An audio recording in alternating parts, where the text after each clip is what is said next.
Saving flow है लेकिन wealth stock, income flow है लेकिन बैंक बैलेंस स्टॉक। आखिर एक ही मनी से रिलेटेड ये चीजें अलग अलग कैसे हो गई? सो आज हम इसी कंफ्यूजन को क्लियर करेंगे। So hello everyone, welcome to my channel economics classes by Nidhi ma'am. Here we make economics simple and easy to understand. So आज के इस वीडियो में आपको बताने वाली हूँ मैं स्टॉक एंड फ्लो के बारे में, जो कि एक बहुत ही इंपॉर्टेंट टॉपिक है नेशनल इनकम का। भले ही छोटा सा टॉपिक है लेकिन इसको भी समझना बहुत जरूरी है। बच्चों को बहुत ज्यादा कंफ्यूजन होता है स्टॉक एंड फ्लो में, राइट? तो सबसे पहले हम देखते हैं स्टॉक क्या होता है, राइट? तो स्टॉक मीन्स वो वेरिएबल्स, मतलब वेरिएबल्स मतलब जो इकोनॉमिक्स में हम ये टर्म्स पढ़ते हैं ना, बहुत सारी प्रोडक्शन है, कंजम्पशन है, इन्वेस्टमेंट है, इनकम है, मनी है, ये सारी चीजें क्या है? ये सारे वेरिएबल्स हैं। तो स्टॉक मतलब क्या होता है? वो वेरिएबल्स जिसको आप एक पॉइंट ऑफ टाइम पे मेजर करते हैं। पॉइंट ऑफ टाइम पे मेजर करते हैं मतलब जैसे एक पर्टिकुलर डेट पे मेजर करते हैं जब आप किसी वेरिएबल को, तो उसे हम स्टॉक वेरिएबल कहते हैं। फॉर एग्जाम्पल मैंने बोला 31 मार्च को आपके अकाउंट में 50,000 रुपीज है, राइट? तो ये मैंने एक पर्टिकुलर डेट पे बोल दिया आपको, तो ये क्या हो जाएगा? आपका स्टॉक हो जाएगा। फिर मैंने बोला आपके पास कितनी प्रॉपर्टी, आपके पास कितनी वेल्थ है, तो वेल्थ कैसे काउंट करेंगे? वेल्थ एक पॉइंट ऑफ टाइम पे मेजर करी जाती है, राइट? तो ये क्या हो जाएगा? आपका स्टॉक हो जाएगा। फिर दूसरा एग्जांपल हम ले सकते हैं इन्वेंट्री। इन्वेंट्री मैंने आपको बताया था, इन्वेंट्री मीन्स व्हाट? कितना आपके पास स्टॉक रखा है गुड्स का। तो ये कैसे मेजर किया जाता है? हमेशा ये स्टॉक वगैरह, प्रॉपर्टी, वेल्थ, ये सब एक पॉइंट ऑफ टाइम पे, एक पर्टिकुलर डेट पे मेजर करी जाती है, इसलिए ये क्या होते हैं? आपके सारे के सारे स्टॉक वेरिएबल होते हैं, राइट? मतलब कोई भी आपको फॉर एग्जांपल कोई डेट से अगर आपको किसी ने कोई भी चीज पूछी, जैसे कि एज ऑन 31 मार्च सेल्स जो है किसी कंपनी की इतनी हुई, अब क्योंकि सेल्स आपको एक पर्टिकुलर डेट पे दे दी है, तो वो आपका क्या हो जाएगा? स्टॉक हो जाएगा, राइट? फिर वही फ्लो मतलब क्या होता है? तो फ्लो मीन्स वो वेरिएबल जिसको हम लोग पीरियड ऑफ टाइम पे मेजर करते हैं, राइट? ऐसे वेरिएबल जिनको हम पीरियड ऑफ टाइम पे मेजर करते हैं। पीरियड ऑफ टाइम मतलब जैसे एनुअली अगर कोई चीज कैलकुलेट हो रही है, राइट?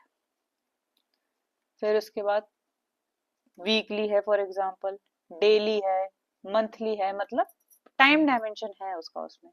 तो ऐसी चीजें जिनको हम पीरियड ऑफ टाइम में मेजर करते हैं, जैसे इनकम है, सेविंग है, प्रोडक्शन है, कंजम्पशन है, ये सब क्या होते हैं? आपके किसी ना किसी टाइम पीरियड में ही मेजर किए जाते हैं, राइट? फिर इन्वेस्टमेंट है आपका, ठीक है? फिर आप प्रोडक्शन ले लो, एक्सपेंडिचर ले लो, ये सब क्या है? आपके फ्लो वेरिएबल्स है। फ्लो वेरिएबल्स मतलब इनको हम लोग एक पीरियड ऑफ टाइम में मंथली, वीकली, डेली कैलकुलेट करते हैं, मेजर करते हैं, राइट? तो ये हो गया आपका फ्लो, ये हो गया आपका स्टॉक। अब बच्चों को कंफ्यूजन कैसे होता है? जैसे फॉर एग्जांपल अब मैंने आपको बताया इन्वेंट्री, राइट?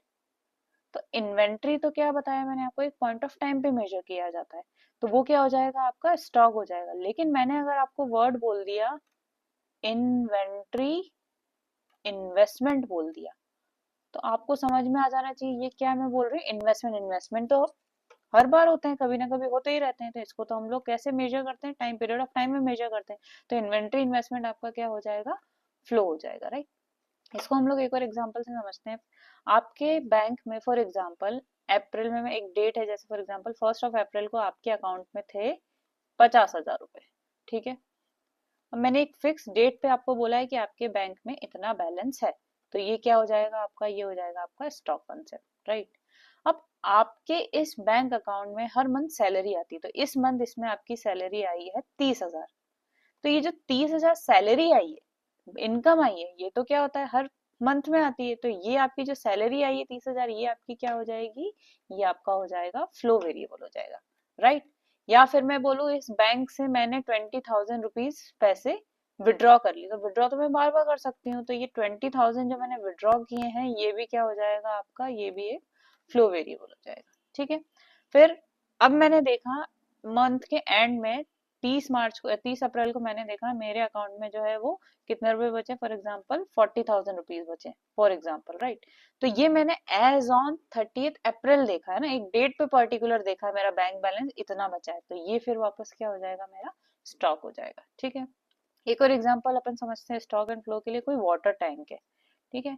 ये वाटर टैंक में अभी पानी भरा हुआ है, ठीक है? तो ये आपका क्या बोला जाएगा? स्टॉक, क्योंकि पॉइंट ऑफ टाइम पे अभी इतना पानी है। अब इसमें अगर एक होल हो जाए और यहाँ से आपका पानी जो है वो बह रहा है, तो ये आपका क्या कहला जाएगा? ये आपका हो जाएगा फ्लो, ठीक है? वैसे ही अगर हम देखें कि दिल्ली से मुंबई के बीच की जो रोड है वो कभी चेंज होगी क्या? उसकी डिस्टेंस कभी भी चेंज नहीं होगी, तो डिस्टेंस हमेशा सेम रहेगी। तो वो डिस्टेंस जो है वो क्या हो जाएगा आपका? स्टॉक। लेकिन इस पे जो एक गाड़ी चल रही है, राइट, तो इस गाड़ी जो चल रही है इसकी स्पीड तो कभी कम होगी कभी ज्यादा होगी, तो speed can be change, period of time के हिसाब से चेंज होती रहती है, तो वो स्पीड जो होगी वो आपकी क्या हो जाएगी? फ्लो वेरिएबल हो जाएगा, राइट। इसका हम एक और एग्जांपल समझते हैं। हम बोलते हैं सेविंग और वेल्थ सेम ही तो चीज होती है। सेविंग मेरे कितनी है, वेल्थ कितनी है, वो तो सेम ही चीज है, लेकिन ऐसा नहीं है। Saving means what? मैंने एक साल में 20,000 रुपए अपने इकट्ठे कर लिए, तो मैंने ये साल में अपनी बता रही हूँ मैं कि मैंने एक साल में इतने रुपए इकट्ठे करे हैं, तो साल में बता दिया मतलब ईयरली हो गया ये, तो वो क्या हो जाएगी? सेविंग आपकी फ्लो हो जाएगी। लेकिन वेल्थ मीन्स व्हाट? कि मेरे वेल्थ मतलब मेरे पास अभी 1 लाख रुपए हैं, एक पॉइंट ऑफ टाइम पे आज बता रहे हो ना कि मेरे पास अभी 1 लाख रुपए हैं, एक पॉइंट ऑफ टाइम पे बता रहे हैं, तो वो क्या बन जाएगा आपका? वो हो जाएगा आपका स्टॉक, राइट।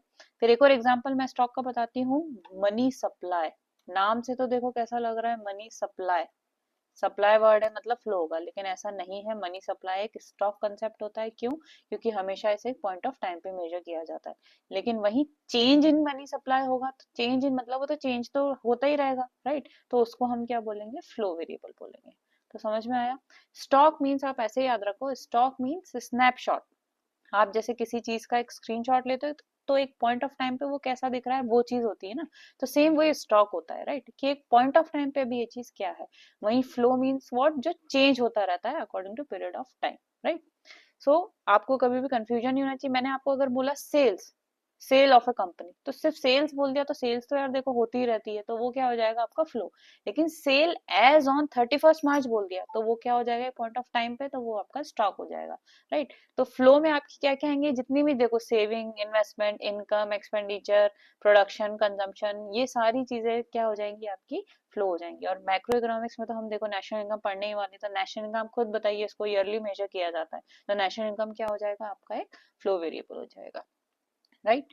तो आपको स्टॉक एंड फ्लो में डिफरेंस समझ में आया? इसी तरह अगर आपको स्टॉक एंड फ्लो में कोई भी कभी भी कोई भी कंफ्यूजन होता है, तो आप हमेशा क्या सोचिए, अगर आपसे कोई भी वेरिएबल का पूछा जा रहा है, राइट, तो आप उसको ये देखो, क्या ये मुझसे एक पॉइंट ऑफ टाइम पे एक पर्टिकुलर डेट पे पूछ रहे हैं? यस, तो आपका वो हो जाएगा स्टॉक। लेकिन अगर वो पीरियड ऑफ टाइम दिया है, ईयरली दिया है या मंथली दिया है या डेली दिया है, तो आपका क्या हो जाएगा? फ्लो।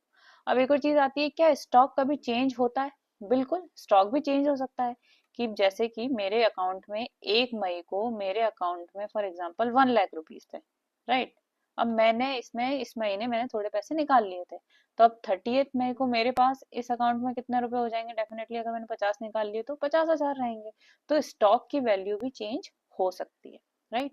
अब ये जो स्टॉक एंड फ्लो होते हैं ये एक दूसरे पे इंटरडिपेंडेंट भी होते हैं। इंटरडिपेंडेंट मतलब स्टॉक के बिना फ्लो नहीं और फ्लो के बिना स्टॉक नहीं। कैसे? ये मैंने बैंक के अकाउंट बैंक बैलेंस वाले से समझाया था। जैसे आपके बैंक में 50,000 रुपए है, राइट, तो ये क्या है आपका? स्टॉक है।